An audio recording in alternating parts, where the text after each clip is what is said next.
दोस्तों, हम दिल्ली से अभी वापस रवाना हुए हैं। आज वोट चोर गद्दी छोड़ के मुद्दे पर महारैली का आयोजन किया गया राहुल गांधी जी की तरफ से।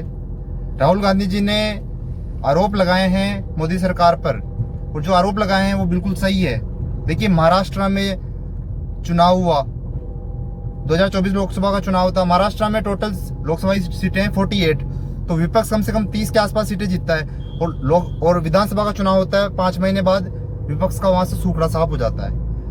मतलब 5 महीने के अंदर 1 करोड़ वोट बढ़ जाता है। राहुल गांधी जी ने आरोप लगाया है मोदी सरकार पर। और दूसरा, जो हरियाणा का इलेक्शन हुआ है उसके विद प्रूफ उन्होंने रखा है। उन्होंने 3 प्रेस कॉन्फ्रेंस की है वोट चोरी के खिलाफ, और आप तीनों प्रेस कॉन्फ्रेंस कांग्रेस का जो चैनल है यूट्यूब पर, उस पर आप जाके जरूर देखें। और उन्होंने बहुत सारे आरोप लगाए।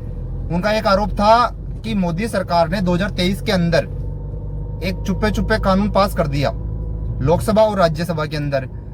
जो मुख्य चुनाव आयुक्त है अभी ज्ञानेश कुमार है, कि जो मुख्य चुनाव आयुक्त है उसके खिलाफ कोई केस नहीं हो सकता।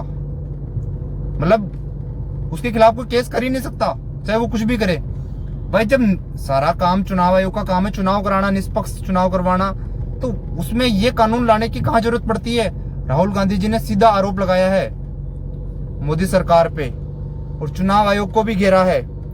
चुनाव आयोग साफ दिख रहा है भाई कि वो एम्पायर की भूमिका में है, और एम्पायर एक पार्टी की तरफ हो गया है पूरा।